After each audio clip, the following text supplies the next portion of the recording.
Thank you. Good evening and welcome to FASD, Issues in Caregiving, Helping Ourselves to Help Others with Dan Dubovsky. Before we begin, I just want to make participants aware if you or someone in your household is in crisis, please reach out to your local crisis services. We will put St. Leonard's Crisis Services contact information in the chat. We are thrilled to welcome caregivers, educators, and community partners from across the province who all play important roles in the lives of those living with FASD. To introduce myself, I am Lindsay Campbell, and I am one of two FASD coordinators here at Contact Grant. I would like to also introduce my colleague and counterpart, Linda McFadden. Our emails will also be in the chat. I want to thank you all for participating in tonight's training to expand your own insight, knowledge, and awareness around FASD. I want to thank Contact Grant and Health Nexus who have made this training and future training opportunities possible. In terms of housekeeping, I will go over some brief reminders. Please ensure your mics are turned off for the training. We will have an opportunity for questions, and please feel free to use the chat feature and I will ask those questions to Dan. I will also send out the recording of today's presentation to the email address you registered with on Eventbrite.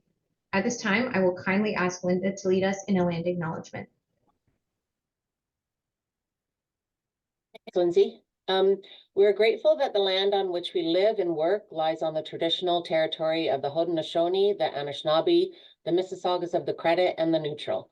Acknowledging the land is a sign of respect and recognition for First Nations, Inuit, and Métis peoples.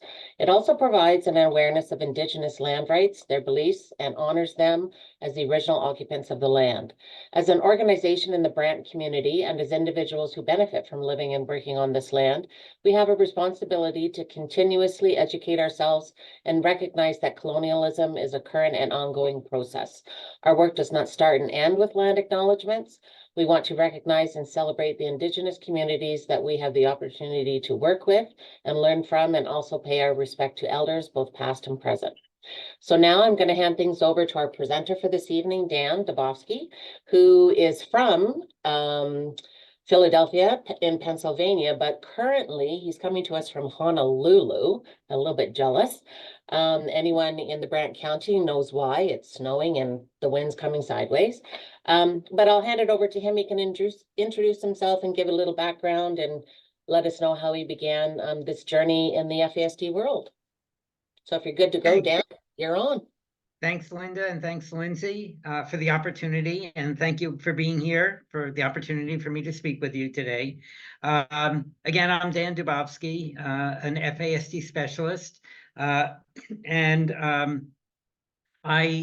actually started out my career working as a direct care staff in residential treatment center with children and adolescents, then as a therapist in another residential treatment center with children, adolescents, young adults, and then did outpatient work and then worked in medical social work for a while, and then worked in community-based psychiatric hospital, and then worked doing training for people in mental health and substance use services in the state of Pennsylvania, and then spent about 14 years as the FASD specialist with the Substance Abuse and Mental Health Services Administration FASD Center for Excellence in the States. And it was the U.S. initiative to address fetal alcohol spectrum disorders until it was defunded in 2016. And since then, I do a lot of training and technical assistance around the country, in Canada, and anywhere where people will listen to me. So as Lindsay said, if you have any questions, put them in the chat, and I've asked Lindsay to interrupt me as I go through this. I hope this will be useful for you, no matter what your role is. And I will start and then tell you a little bit more about how I got into this field. So let's see if I can do that. Okay. So this is my contact information. So if I can be helpful after today, please feel free to contact me. My email The S and the K in my email are the reverse of the S and the K in my name. So it is spelled right here on this slide. This is how I got involved in FASD.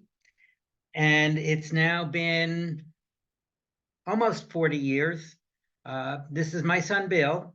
And when Bill was 7 years old, I brought him to a neurologist to try to find out why he was having the problems he was having.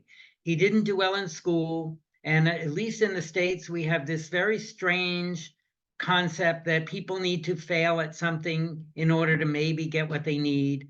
So in first grade, I said he really needs a small class. And they said, well, we'll put him in a regular class. And if he doesn't do well, then we'll talk about a different class for him. Of course, he didn't do well in a regular first grade class. And they put him in a small special education class. And probably the worst class for a kid with an FASD is a small special education class with acting out kids. Yet that's where a lot of these kids end up because they have some behavior issues and they have some learning issues. The reason for that is that what I've learned over the years is that those with FASD tend to learn best by modeling the behavior of those around them, not by being told what to do, not by being shown what to do, not by being consequenced for not doing something, but by modeling. So put him in a class with acting out kids, he's going to model the behavior of the other kids in the classroom and act out more, which is exactly what happened. Didn't get along with the other kids in the neighborhood. And the clincher for me was that he didn't respond to my amazing parenting techniques. And I figured there's got to be something wrong with him. It couldn't possibly be me. So the neurologist did a cursory neurological exam and she said, does he drink? And I said, no, I don't think so. I hope not. He's only 7. Why would you ask me if he drinks? And she said, well, his reflexes are uneven. Usually that's indicative of drug or alcohol use in an individual or in their parents. And that was 1982. And there was really very little I could find out about it. And for the next 7 years, we really struggled.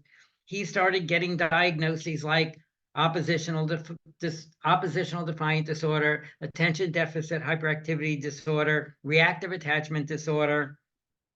None of the treatments were terribly effective. So he was labeled as being non-compliant, uncooperative, resistant, manipulative, and unmotivated.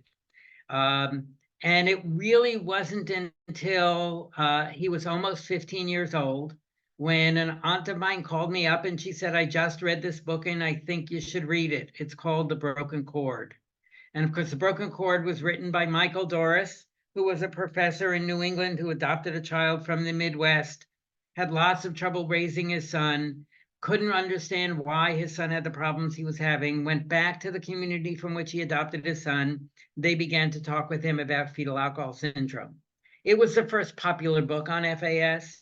And a lot of people have read that book and said it is so depressing because Michael only talked about all the problems he had with his son. He didn't talk about the joys. And if anyone knows the story, his son was walking along the side of a road when he was about 23 years old and he was hit by a car and killed. I read the book and it was amazing. Everything I read in that book, I said, this is Bill. This is Bill. This sounds exactly like Bill. And all of his behaviors, which for so long were seen as just willful, purposeful behaviors that needed to be consequenced, began to make sense. So he was almost 15 years old. It took another 4 years for me to get a diagnosis for him. He was diagnosed with FAS when he was 19 years old by actually 2 different psychiatrists. But even after he got the diagnosis, I would do an in-service training for programs that worked with him. And they would say, oh, we're thinking about this person, but not Bill. He's bright. He knows what he needs to do. He's just lazy and unmotivated. And they didn't get it. So I really thank Bill. And he taught me a couple of things. And one of the things that he taught me is how painful it is to live with a hidden disability that nobody recognizes. That when he got into middle school, he came home one day, he said, Dad, every day I walk into school, I feel stupid. Well, we would not put ourselves in a situation to feel stupid every day. That's intolerable. So either act out and get thrown out or truant, you can't live with that. And unfortunately, for the most part, this is a hidden disability that people don't recognize. Nobody would see him in their program on the street and say, this is a young man with this disability.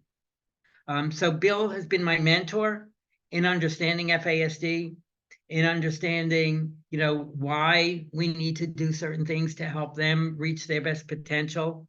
And I am absolutely from the do as I say, not as I did school of thought, because I made a lot of mistakes before I understood FASD. So, but he kind of hung in there with me through all of that, which I really appreciate. So sometimes we talk about, like I've asked people, what are some behaviors that are challenging behaviors in their loved ones? So these are some of the things that have come up over time, that they're very impulsive, they squeeze the whole tube of toothpaste all at once, they write with permanent markers, they're combative, anything that you ask them becomes a debate, they're destructive, they lie. This is what parents have said. And people who work with them. They overreact, they're defiant, they don't respond, they have low self-esteem, they're clingy, they need to be in control, they run away, they don't trust what you say, they want to eat all day, they're disrespectful, aggressive, they don't have any fear, they're too social, they're socially awkward, they have memory issues, they destroy other people's property, it's hard for them to make friends, and they're high anxiety. And they disregard authority, they have academic challenges, sleep problems, repetitive actions, manipulative, they do self-harm, and they talk back. So those are things that people say. But what we don't do is we don't think about, we look at a behavior and we don't think about what's causing the behavior. And that to me is probably the most important thing that we can do. Whenever we see a behavior, any one of those behaviors or any other behavior, we have to stop and say, what's causing this behavior? If we can't understand what's causing a behavior, which can be very different for different people and very different for the same person at different times. But if we can't figure out what's causing the behavior, we can't come up with the best intervention for the behavior. And we don't tend to do that. We do things like, here are the rules and here's what happens if you break the rules. And we don't stop with, what is causing that, the fact that they broke the rule. Is it that they didn't understand the rule? Is it that they couldn't remember the rule? Is it that they couldn't pull that rule out when they needed it? Is it that they don't know how to follow that rule? Or is it something that's purposeful and willful? We always assume it's always purposeful and willful. And that's why we use consequences, rewards and consequences. And that's why that doesn't work so much of the time with those with FASD. So we really need to stop and think, what's causing this behavior in this person at this time? And we just, I can tell you, I almost never did that. It was just, here's what you did, here's the consequence for it. And that just, looking back, that never worked, because you could look at any of these behaviors, and say, disregarding authority. Is it that they didn't understand what the person was asking them? Or the person was giving them too many directions or instructions at once, and they couldn't take that information in? Is it somebody who had abused them in the past? I mean, there are lots of different reasons for that. Or could it be that they are dealing with adolescent issues, and adolescents have to argue against authority? It's part of their job description. So understanding, again, what's causing the behavior is really important. And then thinking about what's the developmental age and the functional ages, especially, of the person. And I'll talk about that in a minute. And is there a brain basis for the behavior? So again, I'll talk about that a little bit, that when we understand the brain basis of some of the behaviors in FASD, then we understand why they may not respond to a typical approach and what we can do differently to be most helpful. Because when it comes to FASD, it's really different than other people, where with other people, often it's the focus is they need to change their behavior if they're challenging behaviors. And it's up to them to change their behavior. And the way we try to do that is we use rewards and consequences. We find what they like to do, and we use it as a reward when they do what they're supposed to, and we take it away when they don't. And we think that that's going to get them to change their behavior. And although that works with some people, it doesn't work with most people with FASD. In FASD, what we need to do is we need to change what we do and how we do it. So we need to change their environment so that they can be successful. It's up to us to do that, not up to them to do that. And how do we change their environment? And we change their environment by utilizing their strengths and abilities and strategies to change the environment so they can be really successful. So again, it's understanding that brain basis is really important. So this is just an example of this that I use a lot. So we can look at 3 individuals. You can think of anybody, any age, doesn't matter.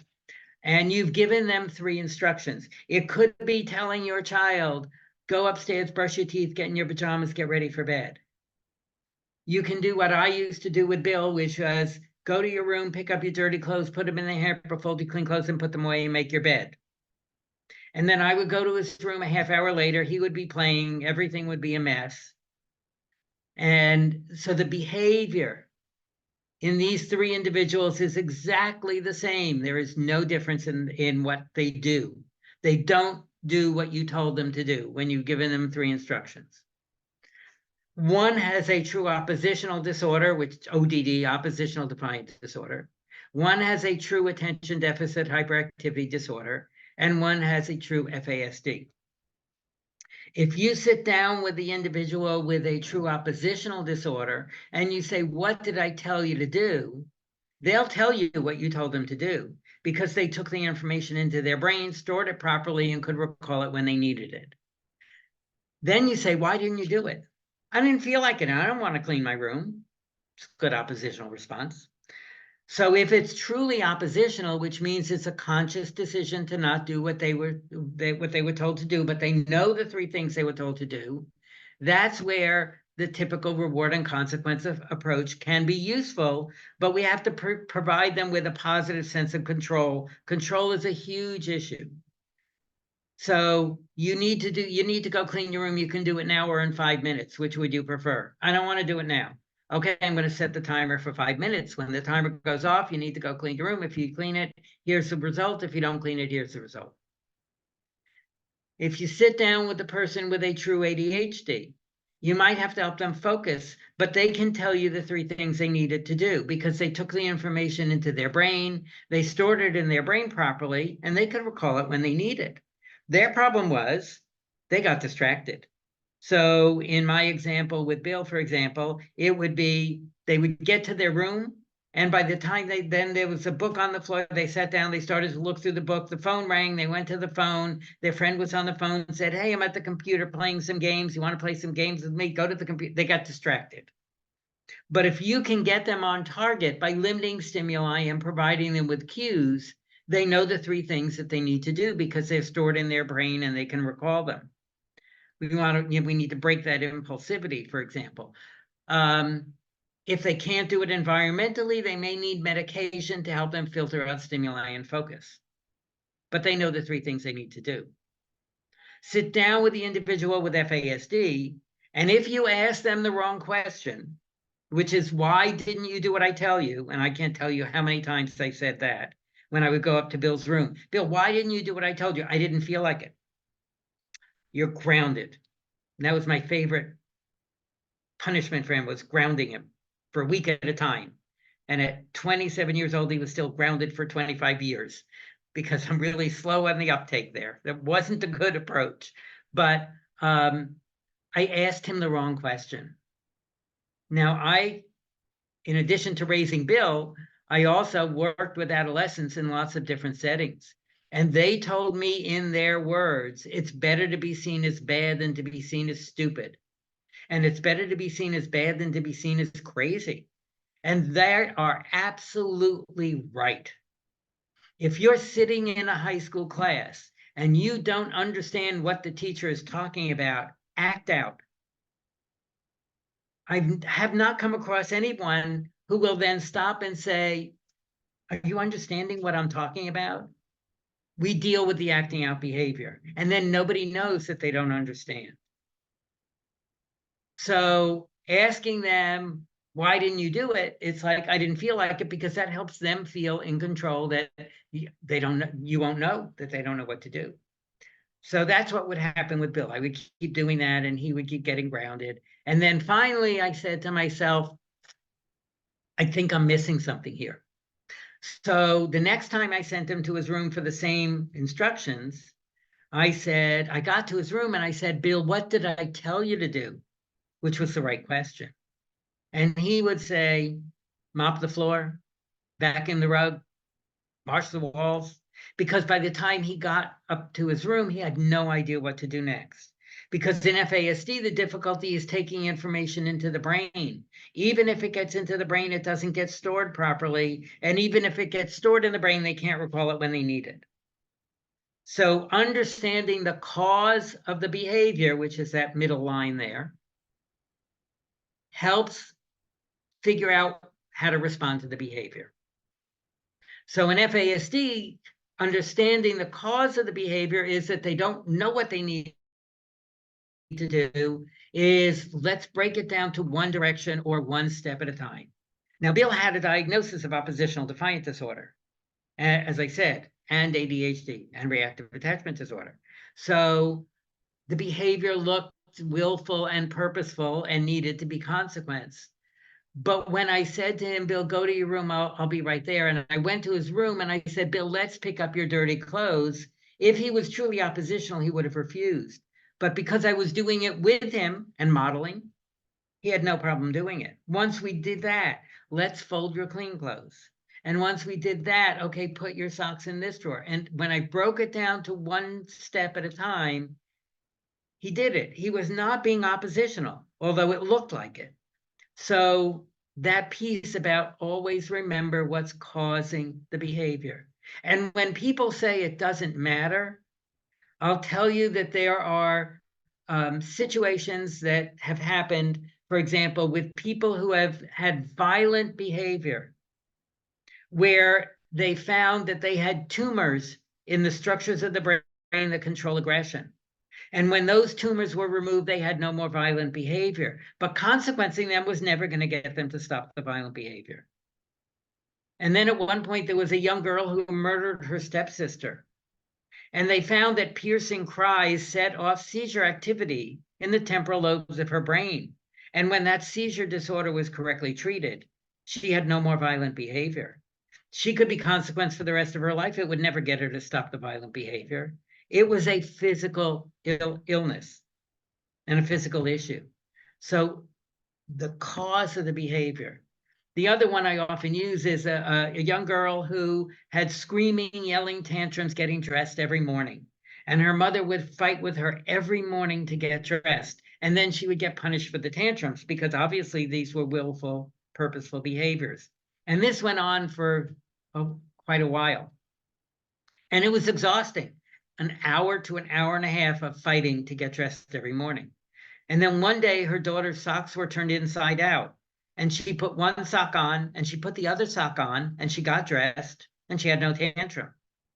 And her mother recognized it was the seams that are sewn on the inside of socks that her daughter couldn't tolerate. And when her mother turned all of her socks inside out, she had no more tantrums. And again, recognizing the cause of the behavior. The last example I'll give you is that Bill used to rip all of his shirts. And having the diagnoses that he had, the professionals who were working with him said, this is willful destructive behavior and he needs to be consequenced for it. Until I realized that he couldn't stand the feeling of the tags that were sewn in his shirts. And this is before tagless clothing. And if you all the tags are sewn into the seams of shirts. So when you rip the tag out of the shirt, you rip the shirt. And when I cut all the tags out of his shirts, he didn't rip any more shirts. Again, this was not willful destructive behavior. This was a sensory issue. So for all those challenging behaviors there, or any others, we need to ask what's causing the behavior. And then we need to look at functional ages. And sometimes we talk about a functional age. Well, they're 18, but they're functioning like a 10-year-old or a 12-year-old or a 14-year-old. But really, there is no one functional age. There are different functional ages for the same person in different areas of functioning. So this is just an example. It was developed and adapted by the Lakeland Center for FASD in Alberta. And I've added a couple of things in here. So let's take an 18-year-old with FASD. Their expressive language may actually be above their chronological age. They can talk really well, but their receptive language, especially verbal receptive language, may only be at an 8-year-old level. So that if you are giving them instructions and talking with them about something and expecting them to take that information in to their brain and store it and think about it, you have to think more like what an 8-year-old would be able to do, not what an 18-year-old would be able to do, or a 20-year-old. They may be reading almost at their chronological age at a 16-year-old level, but their comprehension may be only at a 6-year-old level. And often reading is phonetic, and they can sound out words really well phonetically and read, and often they'll really like to read, but being able to read and comprehend what you're reading at the same time is really difficult. The concept of money and time may only be at an 8-year-old level, yet we expect for the 18-year-old that they're going to be able to manage their money. And as they get into adulthood, that they'll be able to save their money to pay their rent and pay their bills and all of that. And that's why often they are repeatedly homeless, or the latest, I guess, term is unhoused. Because if they get money at in the States, if they're on some entitlements, they often get money like the 3rd of the month, and then by the 5th of the month, the money is all spent. And the view is, well, then they will learn to save their money to pay their rent. No, they won't. They'll just be repeatedly unhoused. Their physical maturity may be consistent with their chronological age. It may be younger than their chronological age. It may be older than their chronological age, because there are so many physical illnesses that the FASD changemakers have identified in individuals with FASD in their survey of physical illnesses. Very, very important survey. But their emotional maturity may be at a 6-year-old level, and their social skills at a 7-year-old level, and their daily living skills a little bit better at an 11-year-old level, because it's more routine and consistent. That doesn't mean that you treat them at that level, but it means that you're thinking about, like, you don't treat them like an 8-year-old, and because their receptive language is at an 8-year-old level. But it means that when you're trying to get concepts across, how would you get them across to an 8-year-old? And then how do you translate that to be respective of the fact that they're 18? So it's just thinking about, in different areas, they function really very differently. Bill, in some areas, as a 23-year-old, could function like a 10-year-old or a 12-year-old. And in other areas, he could function like a 25 or 30-year-old and be very articulate and very clear, and talk with other people. So it's looking at those. And sometimes we just think of one functional age, and that's not the case. So this is just a study that was done a long time ago by Robin Ledoux and Ann Streiskuth at the University of Washington. But there are a lot of different adaptive functioning scales, and I think adaptive functioning testing is much better than IQ testing when it comes to FASD, to look at how is the person functioning in these areas. So in the Vineland adaptive functioning, there are 3 different domains that they look at. verbal and written communication, interpersonal skills, ability to follow social rules, the ability to read nonverbal cues and body language, and then daily living. And this was a group of 17-year-olds with FASD, and they found that their age equivalent, so in communication, written and verbal communication, and especially written, is really difficult. Handwriting is often very difficult for them. And often they will spell very phonetically as well. Was at an 8-year-old level, about less than half of their chronological age. In socialization, that was the worst because that's the most abstract. Being able to read nonverbal cues and body language and know how to respond and in social situations. That was at a 7-year-old level.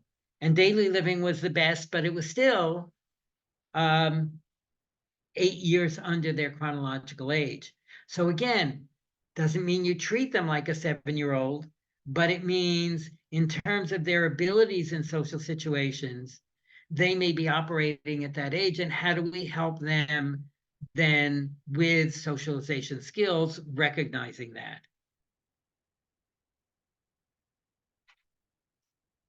And as I said, verbal receptive language in FASD is so much more impaired typically than expressive language.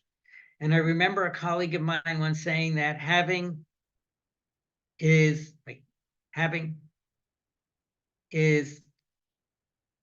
about word at says out means. And I'm sure, my guess is you have no idea what I just said. But that having an FASD is almost like hearing about every third or fourth word that somebody says and trying to figure out what the person means. And it's not hearing necessarily, but it's taking the information in, storing it in the brain properly, and recalling it when they need it. If they're only getting every third or fourth word that you're telling them, they're guessing at what you're saying and guessing at what you need. And that's verbal receptive language processing. But unfortunately, verbal receptive language is what we rely on all the time. All of our parenting is based on verbal receptive language processing. Most education is based on auditory learning. Our entire child welfare system, our judicial system, and most treatments are based on verbal receptive language processing. So recognizing, if you don't recognize the difficulty in verbal receptive language because expressively they're much better, then you're missing the boat. And what it means is we need to use more senses and don't just rely on talking. So this is the other thing I think, especially for both families and for professionals, but especially for families. One of the things that I see often, and I've experienced, of course, is that when your youngster has a disability, and especially has some acting out behavior, everything is focused on stopping that acting out behavior. And we are so afraid of the next bad thing that's going to happen or the next acting out that we jump on anything they start to do, and we have to stop it immediately before it escalates. And one of the things that we don't stop and think about is what is part of normal child or adolescent development for where they are developmentally. So the two examples that I really like are that you have a 2-year-old who's in daycare and grabs a toy from another kid, hits him over the head with it. Then you as a parent get a note home saying, your child is, well, first of all, you get a call to come pick up your child because they've been expelled from daycare and they need to get medication. And then all of a sudden, this 2-year-old is on medication for aggression and is labeled as an aggressive child at 2 years old. Well, part of normal child development, and these are children with no issues, no family issues, no mental health issues, no issues of their own. Physical aggression is part of normal development until about 2.5 years old. So it doesn't mean you ignore the aggressive behavior, but it's not a huge issue. You deal with it and then you move on. It's not a big deal. If they're 4 years old, but really developmentally they're 2, then they're still at that age. If they're 4 years old and developmentally 4 years old, then that isn't more of an issue. So in the old days, when these kids were at home until 5 years old or 6 years old when they started school, and they grabbed a toy from their sibling, hit him over the head with it, it was just dealt with at home. It wasn't a big deal. But again, now they're in daycare. Now it's a big deal. And the other age where I think this comes into play so much is adolescence. And as I said a little bit earlier, adolescents have a job description. And part of their job description is that they need to fight against authority. They need to fight for separation and independence versus dependence. And they are angriest at the people that they are most dependent on. So one of the things is that if you have an adolescent who's really angry with you, then you should feel really good, because then they're really dependent on you. But they don't want to be dependent on you, but they are. They need to fight against something because they need to establish their own sense of separation and control. So let them fight against something that's safe. I remember at one point doing some consulting for a program that was starting a residential program for young women with FASD. And they were using this manualized approach. And I read through the manual, and there were some things that were really good about the manual. But then there was something that struck me where it said, if you are talking with an adolescent and they roll about something they've done and they roll their eyes or sigh, they need to be consequenced. And I said, that's a very bad idea. I think rolling their eyes and sighing is much, much better than punching somebody or breaking something. And it's their expression of separation and a sense of control. So give them something safe to fight against so that they don't escalate to something dangerous to fight against. They want to argue about going to bed now or in 15 minutes, let them argue about that. They need to establish themselves as separate individuals. That's part of adolescence. And remember, where are they developmentally as well as chronologically? So they may be 22, but they're still dealing with adolescent issues. So I think recognizing what of their behavior is just part of normal development. And then how can we deal with that? As opposed to, this is the beginning of the end, which I often, see when it comes especially to acting out behaviors. So think about what age behavior does this feel like or look like? Then how would we deal with that age person? And then how do we translate that to be respectful of their chronological age? So I'm sure many of you know this already, but I just want to go over it again because I think it is so important that understanding how prenatal alcohol affects the developing brain and what that means in terms of behavior is really important. So the experts in brain research and FASD have said that many of the behaviors we see are due to how their brain is functioning. So there's damage in the area of the brain that's responsible for what we call working memory or immediate memory. That's what we rely on whenever we tell somebody to do something. So if you tell your child, go upstairs, brush your teeth, get in your pajamas, get ready for bed, you're relying on their working memory to do that. If their working memory is impaired, they will start out maybe to get to the bathroom, and by the time they get there, they have no idea what to do next. And then they do something they're not supposed to, and it looks like oppositional behavior. It looks like they are refusing to do what they were told. But this is across the IQ span. Doesn't matter how smart they are. There's damage in working memory, much more than there is in long-term memory. So that it means that we need to break things down.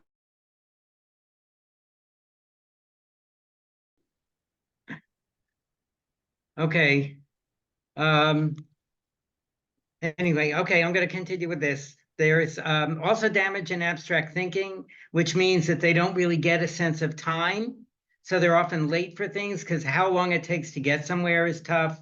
And then also they keep changing their story because of, when something happened, where it happened, how long ago it happened, because of damage in the sense of time in abstract thinking. So they're not believed as a witness, they're not believed as a victim, they're not believed when they've been accused of something.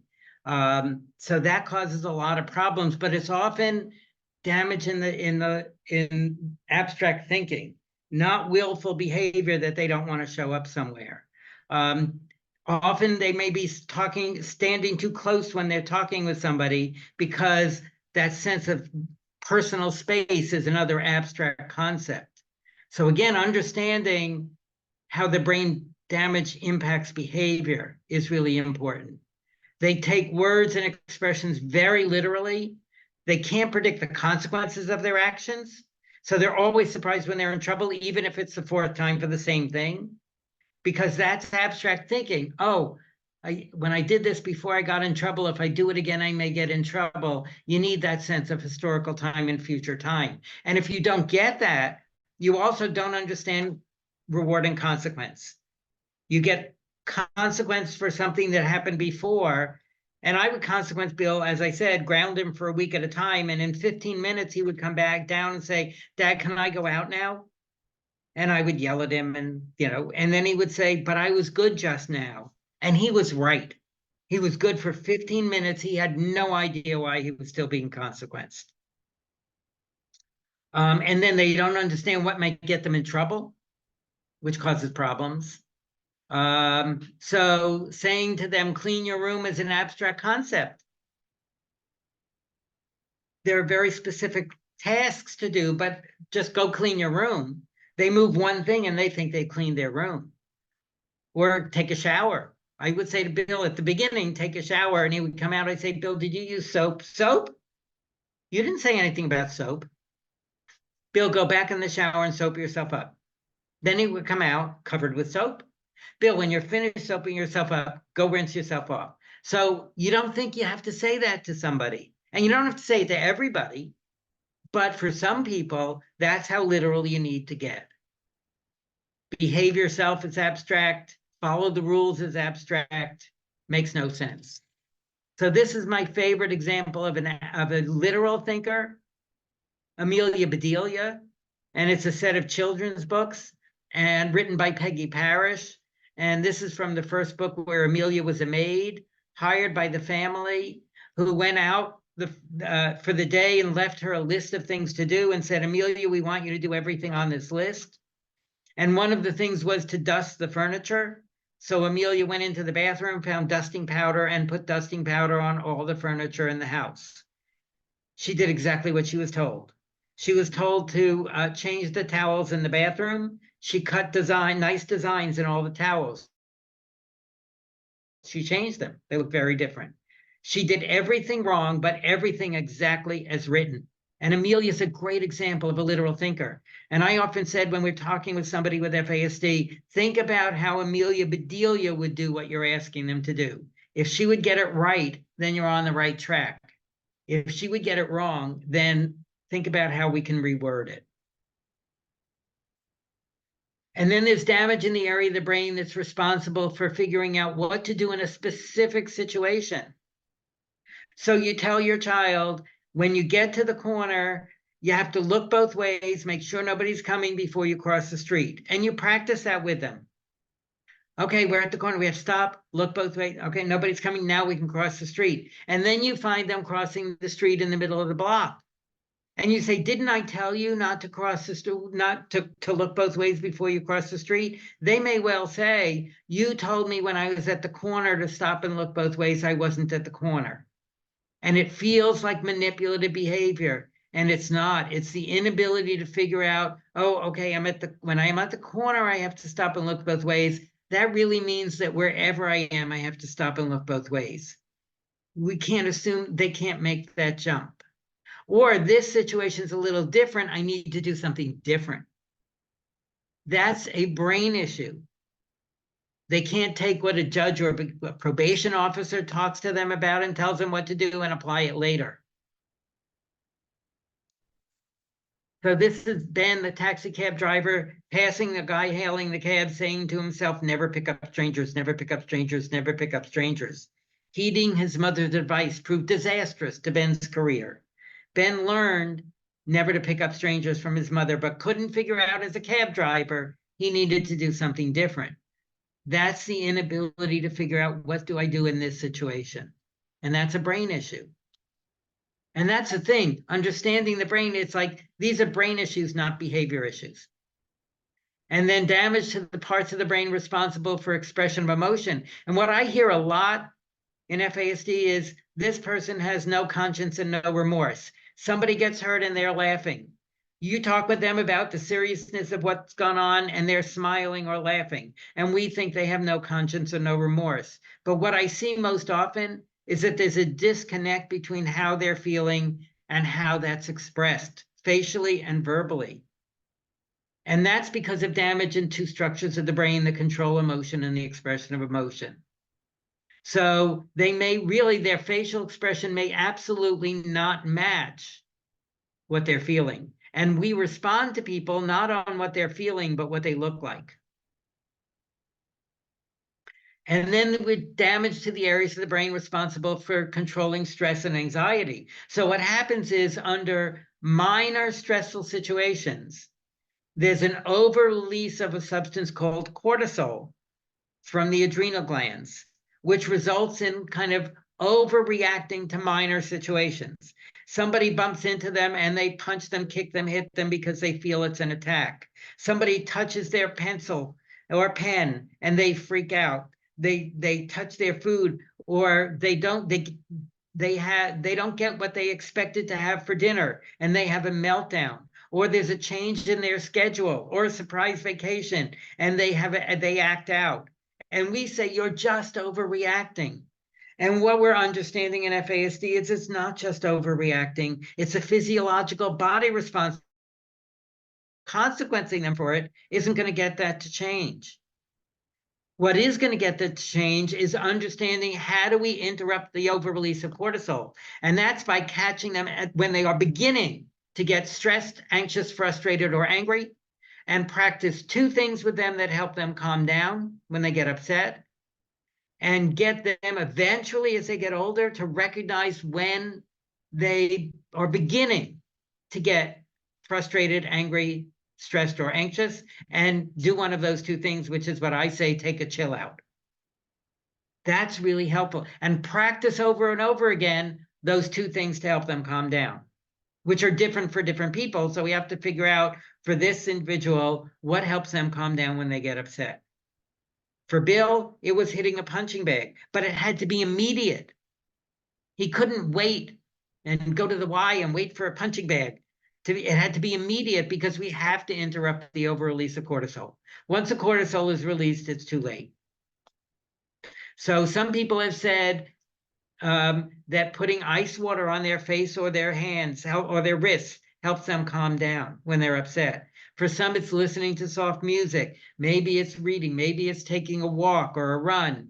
Maybe it's punching a pillow or screaming into a pillow. Maybe it's doing some deep breathing. And I had an occupational therapist who told me that after the training that she bought bottles of bubbles and taught the people she worked with to blow large bubbles. And then she labeled them relaxing bubbles. And she found that when they were anxious or nervous, they asked for their relaxing bubbles. And what she was teaching them was deep breathing in a very literal way. Because in order to blow a large bubble, you have to take in a deep breath and blow it out very slowly. And I thought, what a great way to teach an abstract concept like deep breathing, which is a really good relaxation technique. And what a great cost-effective intervention, because it doesn't cost much for those little bottles of bubbles. And then there's damage in the ability for messages to get transmitted in the brain because there's damage in a substance that coats all the nerves in the brain called myelin that allows messages to get transmitted in the brain. So what happens is they often don't respond immediately when they're told to do something. And we think that then they are refusing to do it. But maybe it's that they need time. In the States, there are a number of places that use some parenting techniques like parent-child interaction therapy, or parent management training, Oregon, PMTO. Those are two different parenting techniques, but both of them talk about setting up timeout. And if the youth does not respond to the timeout when you tell them you have to take a timeout, you add more timeout. If they don't respond within 10 seconds, you add more time. That's a big mistake when it comes to FASD. For Bill, at one point, he was in a situation where he shouldn't have been there, and the police were called, and the police officer told him to move, and he didn't move right away. So the police officer grabbed him, and he hit the police officer. And he ended up in shackles in the hole in jail for 30 days. And the only time he would ever become physically aggressive is if somebody grabbed him, because he had a history of having been abused as a young boy. So, but it wasn't necessarily that he refused to go, but that it took time to process the information. We have to give them time to process the information and not assume that they're refusing. And then there's damage in the frontal lobes of the brain that are responsible for processing humor, but they will laugh along with other people. If people are joking with them and laughing, they will laugh along with them and think that the person hates them or is out to get them. Because often the people I've known over the years with FASD often have a really good sense of humor, can be really, really funny, but absolutely can't tell if somebody's joking with them or if somebody is serious. And if that's a problem, then we teach them that because of the way their brain works, they're not sure if somebody's joking with them or not. They need to check it out before they respond. Are you kidding with me? Bill's 4th grade teacher told me years after he got his diagnosis of FAS, she said, thinking back, another kid in the class would tell a joke. Bill would laugh along with the rest of the class and then turn to me and say, I don't get it. What's so funny? And that's a red flag that we just totally missed. But they will laugh along with others because laughter is controlled in a different area of the brain than processing humor. And then the latest in sleep is that somewhere around 50 to 80% of those with FASD have significant sleep disturbances, and they don't get to sleep and they don't stay asleep. And that's a huge issue because that affects their behavior during the day and their ability to function during the day. And then because they have difficulty with sleep, they have more anxiety around sleep, which increases then the release of cortisol. So there are very specific things around sleep hygiene, things like the bedroom should be just for sleep, not for punishment, not for play, but for sleep.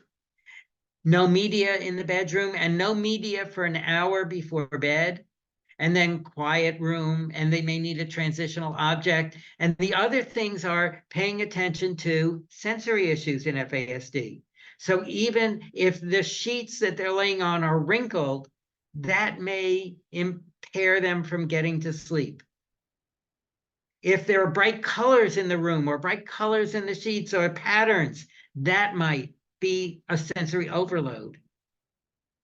So we need to look at what are the problems just getting to sleep or the problems staying asleep. Now, the issue is that they never get the restful deep sleep because their sleep cycle may be a 15-minute cycle where ours is maybe a 90-minute cycle where we go from REM sleep, which is dreaming, to deep sleep, which is a restful sleep, then back up to REM sleep, then back to deep sleep.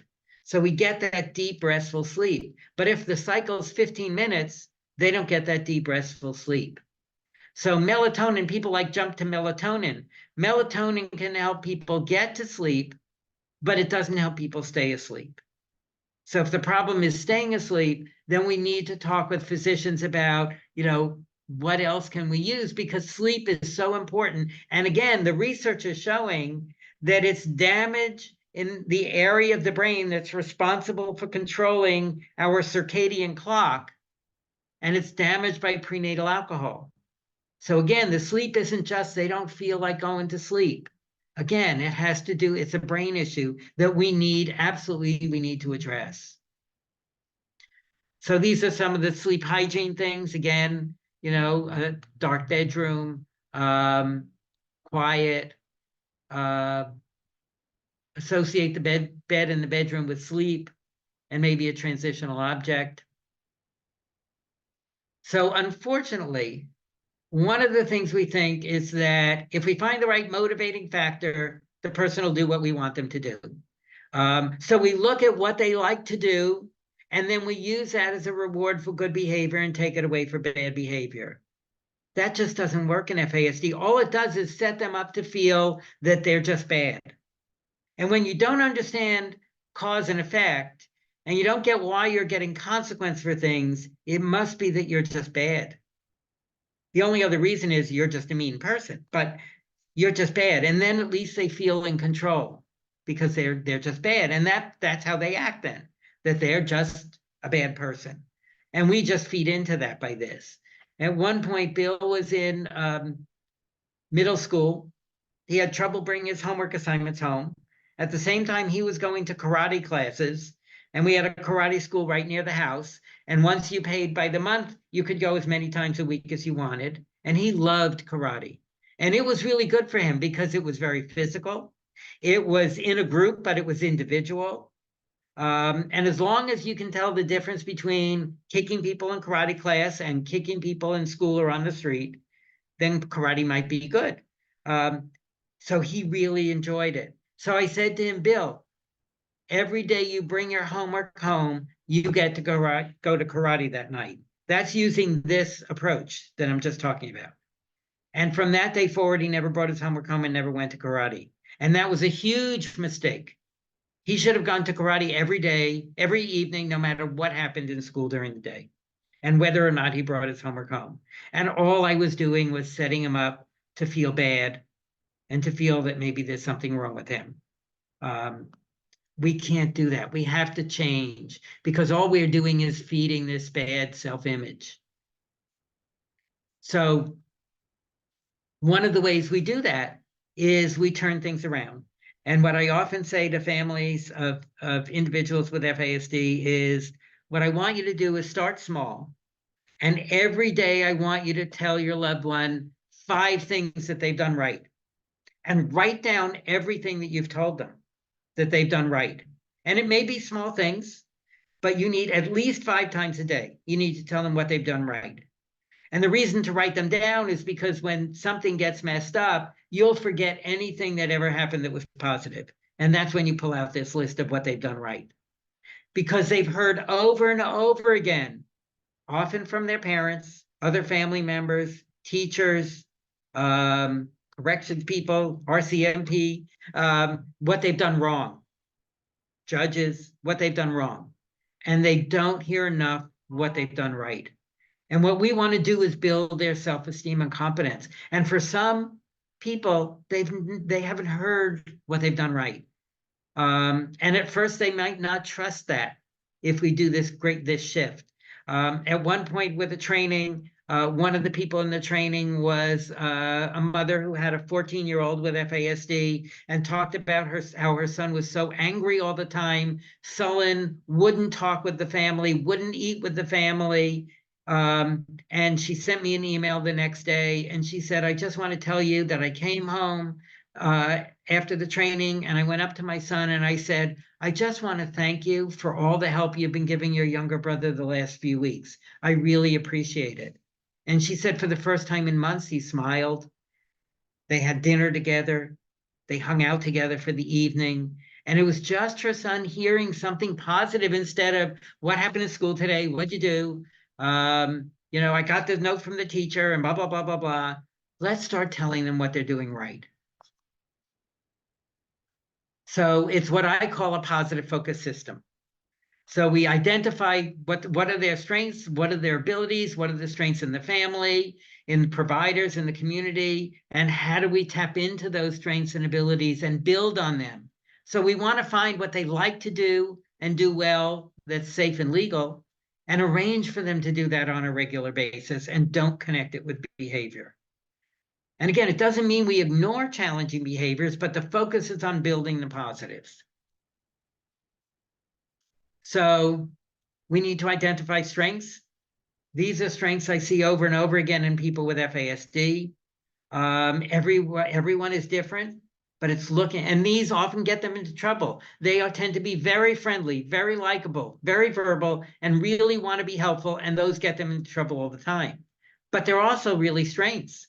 If I said to Bill, go out and mow the lawn or you will be grounded, 10 years later, he would still be grounded and the lawn wouldn't be mowed. If I said to him, Bill, I need help mowing the lawn, would you mind helping me? In 5 minutes, he would be out mowing the lawn. We get caught up sometimes. They have to do what we tell them to do, when we tell them to do it, the way we tell them to do it.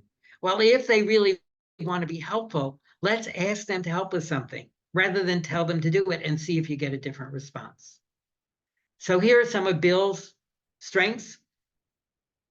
Incredibly gentle with little kids. These are his two young cousins, and they could jump on him and punch him and hit him, and he would never get aggressive. And you can see he just loved it. Very, very gentle with that, with little kids. Loved karate, as I said, was so proud when he could crack this karate board at a tournament.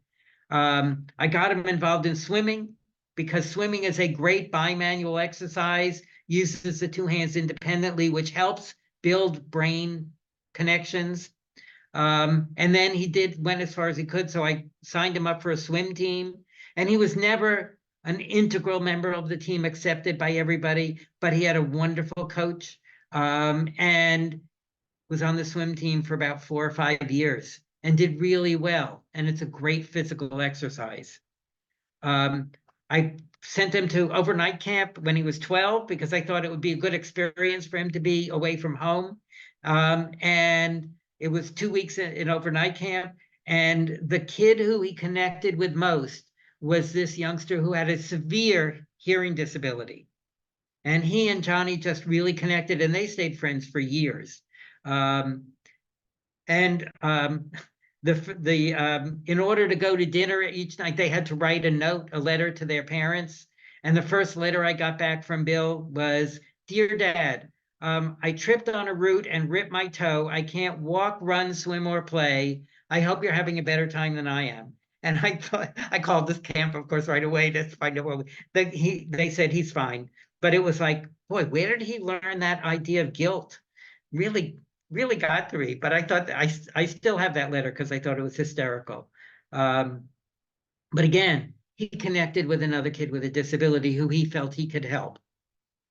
He wanted to learn Chinese. I said, "Bill, you have trouble with English."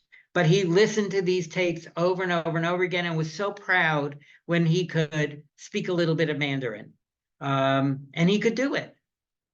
And this is my favorite one where two colleagues of mine and I were presenting at a conference in Orlando, Florida, near Disney World. And my one colleague wanted her grandson to come so she could take him to Disney World.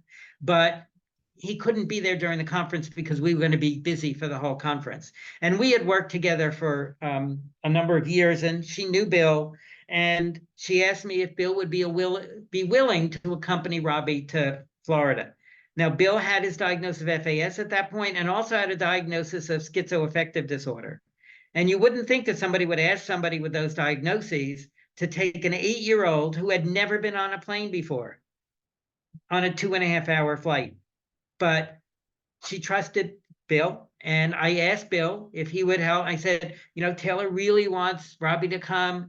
Robbie's never been on a plane before. He might be really scared, and you need to help him feel comfortable. Would you be willing to do that? And of course he said, sure.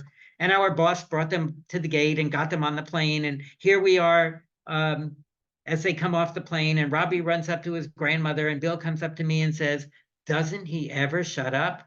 He said 2.5 hours, he never stopped talking, but he was so gentle, and he was so patient with him. And he felt so good about being asked to do this. And that's the key. It's when we recognize their strengths and build on them. Let's build on them. How can they be a mentor for others? And then as he got older, he was so clear on what was helpful for him and what wasn't, and people who worked with him over the years. And he could be articulate and clear in presenting this. And he could be, he could ad lib and tell a few jokes. I mean, he was wonderful. And he got such great feedback, of course, by doing that, which was so helpful to him. So the other thing I wanted to talk about was, for caregivers, we need to take care of ourselves. If we don't take care of ourselves, we can't take care of other people. Dan, So can I interrupt you very, very quickly? yeah, We have just over 10 minutes left. okay. I don't know if you want to extend a little bit or up to you, but I'm just giving you your warning. Okay, I'm gonna get through this piece, I hope. Perfect. Okay, thanks, Lindsay. So again, often we're not recognized as caregivers for our knowledge. And I remember a parent, we were at a conference and everybody had their badges with, MD, PhD, whatever their, and she wrote on her badge after her name, OAP. Somebody asked her what OAP stood for, and she said, only a parent, because that's how she felt. So sometimes as families, we need to be recognized for the knowledge and experience we have. What's worked? What hasn't worked? What medications have worked? What medications haven't worked? Often when we talk about that, it's not believed. I know with Bill, even though I taught psychopharmacology, I taught about medication. When it came to Bill and I talked about what medications not to give him, those are the medications they would give him, because I was only his parent and I didn't know. And then we don't know, we don't get, recognized for the accomplishments, and we don't practice self-care. So then we get burned out, and we need to practice self-care. So we all experience stress in our life. We all handle it differently. And as they say here, it really does affect our general health. And we don't even think about it because we're focused on helping our loved one. We don't even think about the stress. Well, it's just part of my life. I have to deal with it. And again, the stress causes an over-release of cortisol. So there is this thing called compassion fatigue, which is the cost of caring. And if it's not addressed, it builds and it interferes with day-to-day functioning. And then we can't provide what we need, what our loved ones need, if we deal with this. So there are physiological reactions to stress that we see that sometimes may feel like a heart attack, and then go to the emergency room and they check us out and say, no, your heart's fine. It's all psychosomatic. Well, psychosomatic doesn't mean it's not real. Psychosomatic means there's no physical basis for it. But stress can cause these things. Neck aches, back aches, headaches. And then what we do is we stop listening. We get defensive. We get irritable. We pace a lot. We lose a sense of any energy. We don't feel interested in anything. We don't do what we used to enjoy, and we have trouble concentrating. We don't complete our tasks. We don't get good sleep. We don't eat right. Changes in intimacy, which can, of course, affect marriages or relationships, any relationships. So there are a couple of things I wanted to just quickly touch base on, and I apologize that we lost time with this, but this is something I really like, and it's called the worry grid. And it's one way to compartmentalize things that we worry about. We all worry about lots of things in our life. We worry about little things, we worry about big things, we worry about things that we have control over and we don't. So this is really, you just write down a list of everything you think of that you can worry about, that you worry about. Don't evaluate it, just everything you worry about. maybe things around personal health and well-being, maybe things around your family, maybe things around the job, maybe things around the neighborhood or the community, or the ultimate life questions, or maybe global issues, or things like the weather. You worry about the weather, or you worry about trivial things, and you just write this whole list down. And then you take a piece of paper and you cut it, you draw it into 4 quadrants, right? So it's like 2 columns, 2 rows.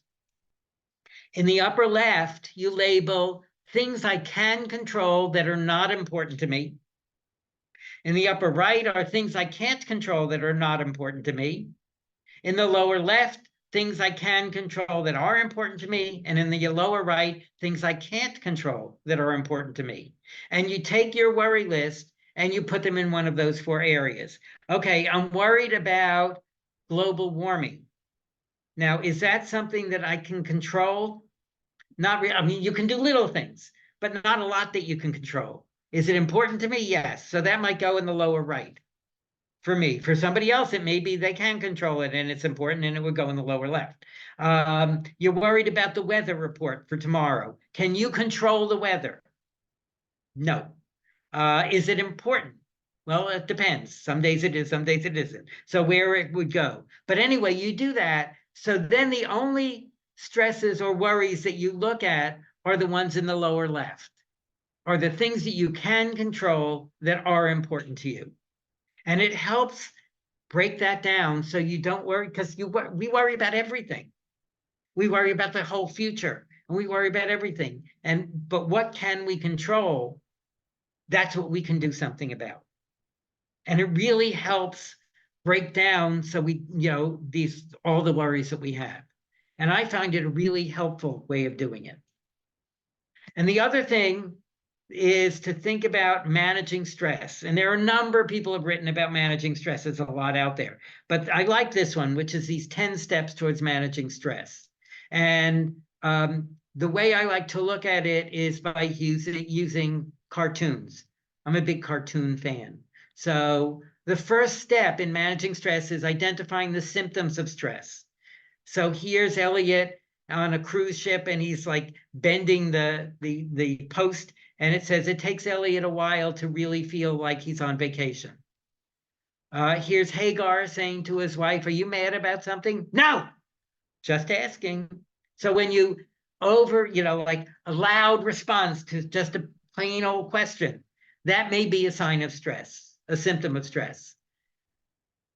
Here's Marge. "I'm not stressed out, but is that incessant breathing of everybody really necessary?" So when those little tiny things really get to you, that may be a symptom of stress. Here's a couple in bed. "What time is it?" "I don't know." "What day is it?" So when you lose all track of day or time, that may be a symptom of stress. Here's the man holding a handle saying, "I used to have a handle on life, but then it fell off." So when you feel that way, maybe a symptom of stress. Then you identify the sources of stress. What causes the stress? Didn't you realize when you had the baby that it would eventually become a teenager? So teenagers, definitely a source of stress. Here's the devil saying to the guy, come on, it's either one or the other. Damned if you do or damned if you don't. So no matter what you choose, it's going to be the wrong thing. Here's Calvin and Hobbes, and his mother is saying, "You're going to miss the bus. Now get out of bed." Calvin is in school and up at the board, and the teacher says, "You don't know the answer? Then sit down." And then the bully picks him up and says, "Hey, Twinkie, want to see if there's an afterlife?" And then he gets home, and his mother says, "No, you can't go out and play until you finish your homework." And then he's at dinner playing with his food, and his father says, "Just eat your food. You don't need to play with it." And then his mother says, "Stop stalling and get in the bathtub." And then his father says, "No, you can't stay up a little longer. Go to bed." Then he goes to bed. His mother goes to kiss him goodnight and says, "Have a good night's sleep. Tomorrow's another big day." Another day like that, that's the source of stress. And then how do you currently respond to stress? Never kick a person when they're down. A computer? Sure. And then here's the guy with the other guy hit him over the head with a racket. 2 steps to love is not the end of the world, So this is how you currently react. Here's Lucy saying, boy, do I feel crabby. And Linus says, well, maybe I can be of help. Why don't you just take my place here in front of the TV while I go fix you a nice snack? Sometimes we all need a little pampering to help us feel better. See, I came right back. Here's a nice sandwich for you, some chocolate chip cookies and a cold glass of milk. Now, is there anything else I can get you? Is there anything I haven't thought of? And Lucy says, yes, there's one thing you haven't thought of. I don't want to feel better. So if you don't want to feel better, maybe that's the way you deal with stress at this point. Here's Calvin saying, I'm in a very crabby mood, so everyone just leave me alone. I hate everyone. So everyone leaves him alone. And he says, nobody recognizes my hints to smother me with affection. Some days it feels like all I'm doing is rearranging deck chairs on the Titanic. I have lots of days like that. And then you set goals to respond more effectively once you recognize all those things.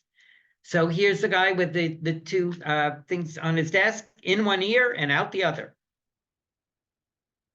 Here's Susan, and she has these little things. Take dishes to kitchen, fill dishwasher, turn on. Susan's days are built upon a series of short-term goals, and short-term goals that you can achieve are really important. Then you want to motivate yourself. So here are the squirrels up in the tree. Nuts, nuts, get them. Nuts, nuts, get them. Before starting their day, squirrels must first pump themselves up.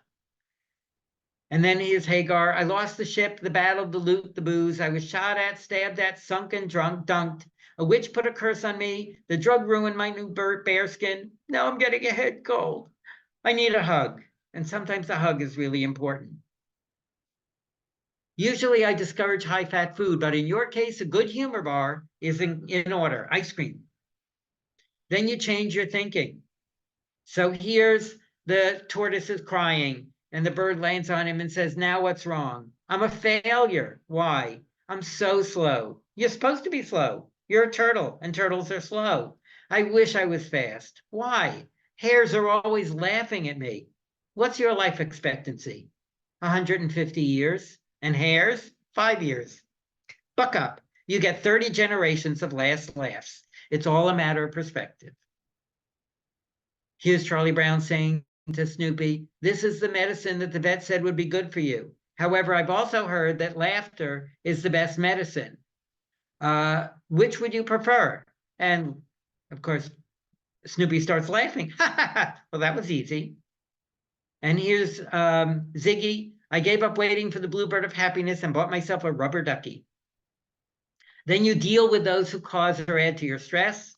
The problem, as I see it, is that you both are extremely adept at pushing each other's buttons. Congratulations, I've never heard a falsehood so well told, he says to his son. And here's Moses coming down from the mount. Good question, I'll go back and find out. Comes back and says, yes, you have to obey all of them all the time. And this concludes the question and answer period. When in conflict, negotiate. You say you're the boss here, but that's what mom says she is. I would like to see an organizational chart. Would you repeat the question, ma'am? Could you rephrase the question, ma'am? Maybe you could ask me a different question. How would it be if I go out the door and come back in again? Okay, dear, I'll accept that it's my fault that it's raining, but I also want full credit when the sun comes out. Then you pace and balance yourself. You can't change everything all at once. I can cope if that's all I have to do. Whenever I sit on this, it makes me feel happy. Must be one of those mood swings you hear about. And then know when to quit. So here's Calvin. Here I am, happy and content, but not euphoric. So now I'm no longer content. I'm unhappy. My day is ruined. I need to stop thinking while I'm ahead. I have so much to do that I'm going to bed. And here's the dog halfway up the stairs. The hell with whatever's up there. So the 10 steps to managing stress are really helpful. We need to do that. We need to identify all of these. We need to clearly describe what causes stress, how you currently handle it, some alternatives that you could try, realistic goals. And again, let's try changing one thing, not everything all at once. Write a realistic to-do list. And I like to write, when I do a to-do list, I like to write something I've already done so I can cross it off. And then you check off the things that you've got, so you know you've accomplished something. And find something to finish. It's interesting, my father was a pediatrician, and often as a doctor, you don't see the results of what you do, but he loved doing jigsaw puzzles because they could be finished. I used to do glass blowing, and I love glass blowing because I could finish it. I could see the result, good, bad, or indifferent. Here's the result. So finding something that you can do that you finish, that you enjoy doing. Again, eating correctly and sleeping correctly are really important, and doing some sleep hygiene ourselves, very important. Exercise, of course, deep breathing, and do something that relaxes you, even if it's for 5 minutes. Do something that relaxes you. Take time for yourself. And remember that that's not being selfish. That's self-care, so you can care for others. And have fun. I always say it's so important with your loved ones, with FASD, with any of your loved ones, is do something fun every day.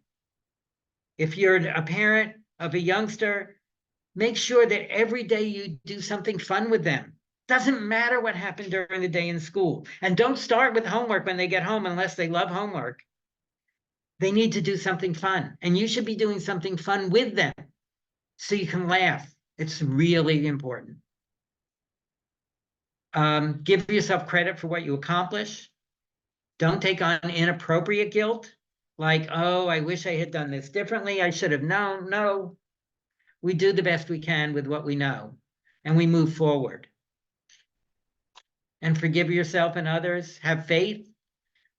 Keep in touch with your spirit, whatever that is. Keep a sense of humor, which I think is really important. So again, everybody experiences stress. Those with FASD especially are susceptible to stress, as are those who care for them. So we need to balance our lives. We need to take care of ourselves in order to take care of others. And don't beat yourself up for what you did or did not do. So that's it. I know I ran a couple of minutes over. I'm going to turn it back over to Lindsay and Linda. Well, I think Thank you you, did Dan. amazing considering our little technical blurb. But yeah, Lindsay, I don't know if there's any questions, or I know we did a local, we sort of answered a local question on the chat, but. Someone just messaged me privately, if your slides are going to be made available, Dan. I don't know if that's something I could share with participants. Lindsay, didn't I send you a You handout? did. Yeah, Is that you can okay if send I that to forward the that people on? who attended. Yep. Thank you so much. Yes. Now, it won't have the cartoons because I don't have permission to share those, but it does have the regular slides. Perfect. Thank you, Dan. That was all, Linda.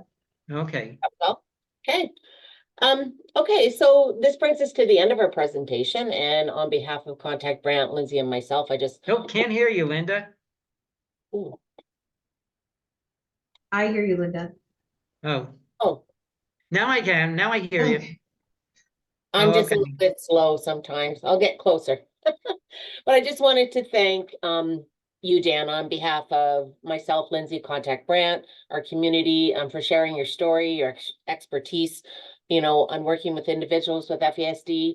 You provided a lot of great information. It helped shift our thinking and approach. So I really appreciate the modeling, trying to understand the cause. That I always look at that as the iceberg, what's underneath. I think there's a lot more to the behavior than just the symptom, right? What's the cause? So I really like that. And I'd like to thank everyone for joining us, being patient with our technical difficulties. Community partners far and wide. I know we had people from as far away as New Zealand, I believe the UK, and locally in Brantford. Thanks for joining us. So just a reminder, the recording will be available. Lindsay will send out an email when we've got a few things edited. And then lastly, any specific questions for Lindsay and myself, our emails are in the chat. Please feel free to reach out. We think it's so important to increase, FASD awareness in our community. Again, thanks, Dan, for joining us, and have a great evening, everyone. Yeah, and I just wanted to thank you all for thank you and Lindsay for inviting me, and thank you all for being here. And I do hope this has been helpful to you. And remember, if I can be helpful in any way in the future, please feel free to contact me. I'm happy to help in any way I can. So thank you all very much and have a great evening. Thanks, Dan.